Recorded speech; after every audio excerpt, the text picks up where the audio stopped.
سنبھالی تو ہمیں ورثے میں ایک تباہ شدہ معیشت ملی۔ پاکستان کے اندر مہنگائی اپنے عروج پر تھی اور دنیا میں تیل کی قیمتیں آسمانوں سے باتیں کر رہی تھی، مگر پچھلی حکومت نے IMF سے سخت ترین شرائط پر جو معاہدہ کیا تھا، جاتے جاتے سابق حکومت نے اس کی دھجیاں بکھیر دیں اور ہمارے لیے بارودی سرنگیں بچھا دیں۔ مثال کے طور پر تیل کی قیمتوں میں اچانک کمی کر دی، جس کے لیے خزانے میں پیسے موجود نہیں تھے، اور یہ کام اس لیے کیا تاکہ ہماری حکومت، جسے کہتے ہیں سر مڈاتے اولے پڑیں، مشکلات میں گھر جائے۔ دوسری طرف سابق حکومت نے جب دنیا میں گیس کی قیمتیں بہت کم ہو چکی تھیں، نہ صرف اس نے اسپاٹ مارکیٹ سے فائدہ حاصل کیا، بلکہ لانگ ٹرم گیس کے ایگریمنٹ جو کہ $5 فی یونٹ پر ہو سکتے تھے، نہ کر کے بدترین غفلت بلکہ مجرمانہ غفلت کا مظاہرہ کیا، جس کا خمیازہ آج پوری قوم بھگت رہی ہے۔ میرے بزرگوں، بھائی اور بہنوں، میں نے آپ سے یہ وعدہ کیا تھا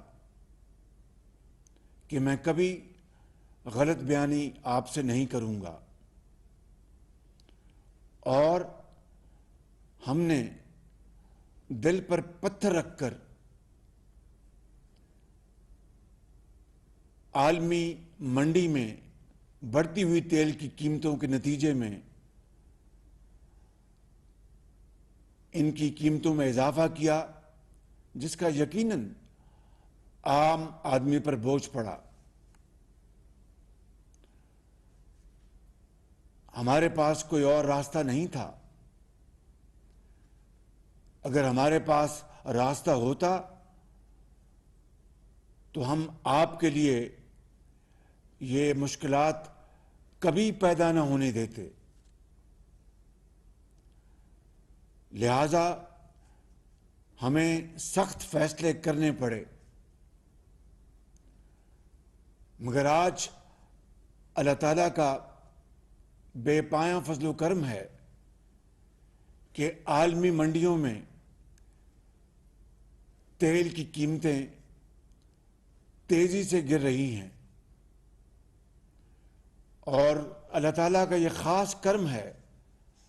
کہ آج ہمیں ان قیمتوں میں کمی کرنے کا موقع ملا ہے، اور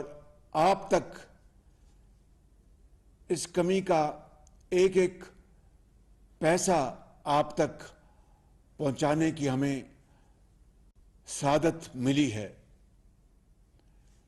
میرے بزرگوں، بھائیوں اور بہنوں، الحمدللہ IMF سے بھی شبانہ روز کاونشوں کے بعد معاہدہ ہو چکا ہے، جس کا سہرا ہمارے وزیر خزانہ جناب مفتاح اسماعیل اور ان کی ٹیم کو جاتا ہے، کہ جنہوں نے پوری کوشش کے بعد یہ معاہدہ کرنے میں کامیابی حاصل کی۔ لیکن یہ بات ذہن میں رہنی چاہیے کہ دنیا میں ایسی قومیں بھی ہیں جنہوں نے آج سے 25-30 سال پہلے IMF سے آخری معاہدہ کیا، اور اس کے بعد انہوں نے نئی راہیں تلاش کی اور وہ اٹھ کھڑی ہوئیں، دن اور رات کو ایک کر دیا، خون پسینہ بہایا اور اپنی قوموں کو اپنے پاؤں پہ کھڑا کر دیا۔ لہذا آج میں آپ سے یہ کہنے کی جسارت کر رہا ہوں کہ خدا کرے کہ ہمارے لیے بھی IMF کے ساتھ یہ آخری معاہدہ ہو، جس کو ہم صدق کے دل کے ساتھ اس معاہدے کو پورا کریں، لیکن اس کے بعد ہم اپنے پاؤں پر کھڑا ہونے کی بھرپور کوشش کریں۔ خود انحصاری واحد راستہ ہے جو قوموں کو عزت اور وقار سے ہمکنار کراتا ہے، مگر یہ کوئی آسان راستہ نہیں۔ اس کے لیے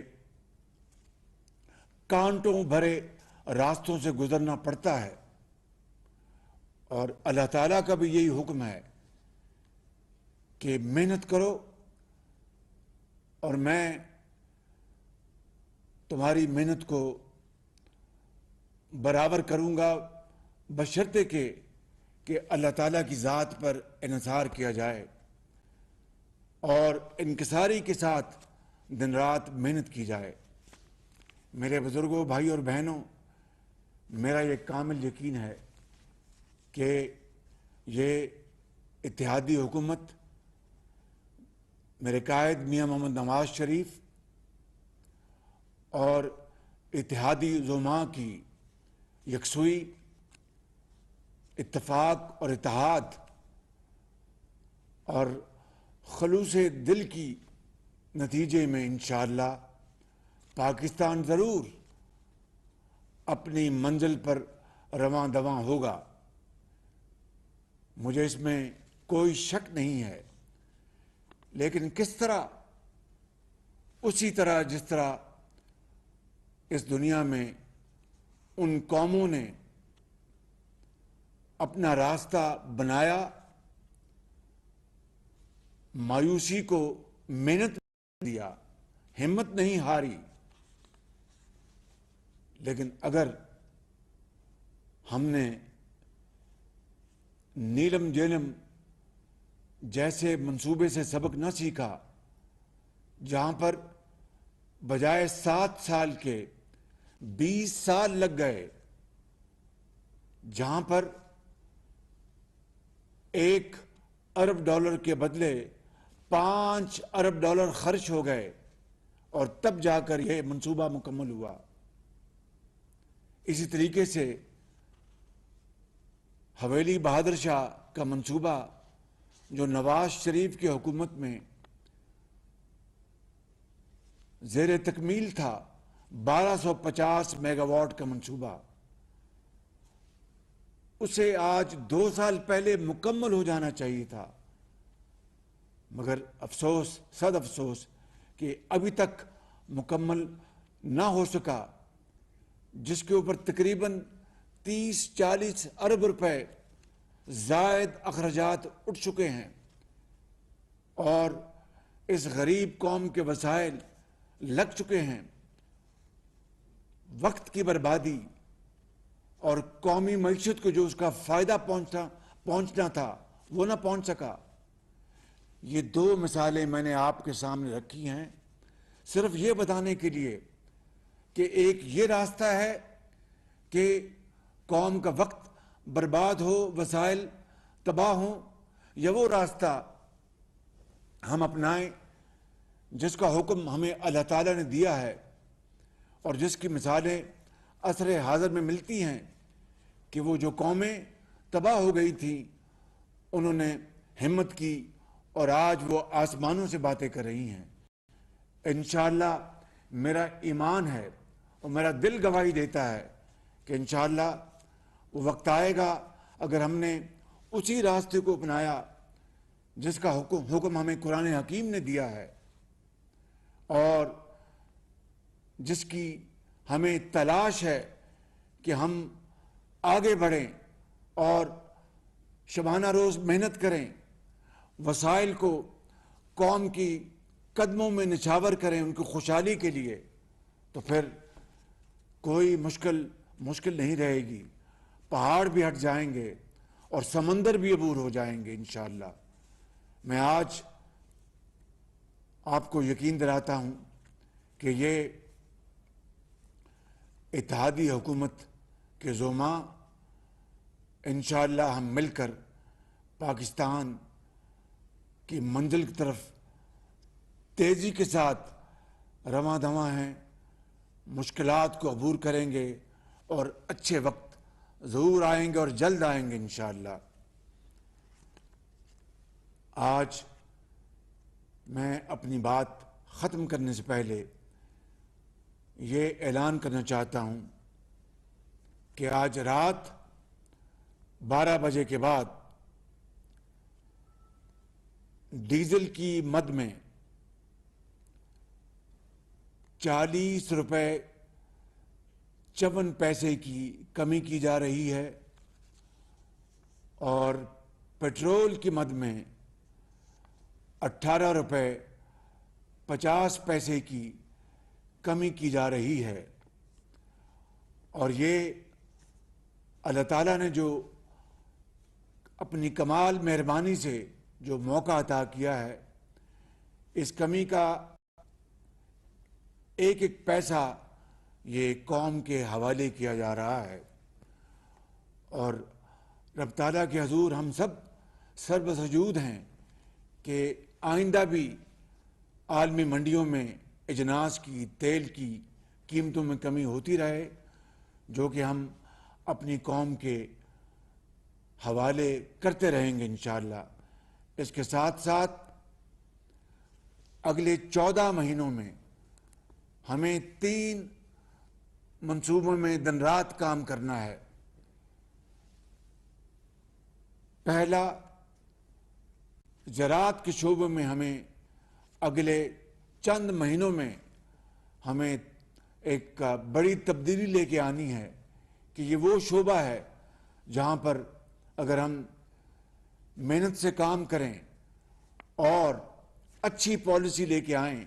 تو انشاءاللہ زرعی پیداوار 6 مہینے میں بڑھ سکتی ہے۔ اس کے لیے جو ٹاسک فورس ہے میں نے اس کے حوالے جو ذمہ داری دی تھی، انشاءاللہ چند دنوں میں اس کی میٹنگ لوں گا اور انشاءاللہ جو بہترین فیصلے ہم آپ کے پاس لے کے آئیں گے۔ اسی طریقے سے جو انفارمیشن ٹیکنالوجی ہے پاکستان کے اندر، اللہ تعالیٰ نے بے پناہ پوٹینشل دیا ہے۔ ہماری نوجوان نسل، ہمارے بچے اور بچیاں، قوم کے بیٹے اور بیٹیاں، ان کے پاس ہنر ہے۔ ان کو مزید ہم جو ٹیکنیکل ایجوکیشن جو ہے اس سے ہم آراستہ پیراستہ کریں گے اس زیور کے ساتھ، اور پوری کوشش کر کے ہم 1 سال کے اندر اس میں بہت بہتری لے کے آئیں گے، اور ہماری جو آئی ٹی ایکسپورٹس ہیں اس میں ہم خاطر خواہ اضافہ لے کے آئیں گے۔ اور تیسری جو ہماری جو سوچ ہے، ہمارا جو محور ہے، وہ ہماری ایکسپورٹ بیسڈ انڈسٹری، اس کے لیے ہم جتنی بھی کوشش کریں کم ہے، اور انشاءاللہ ان تینوں اہداف میں ہم رات دن ایک کر دیں گے، اور انشاءاللہ مشاورت کے ساتھ، یکسوئی کے ساتھ، محنت کے ساتھ ہم ان شعبوں میں ہم انقلابی ہم انشاءاللہ بہتری لے کے آئیں گے۔ یہ مشکل ضرور ہے،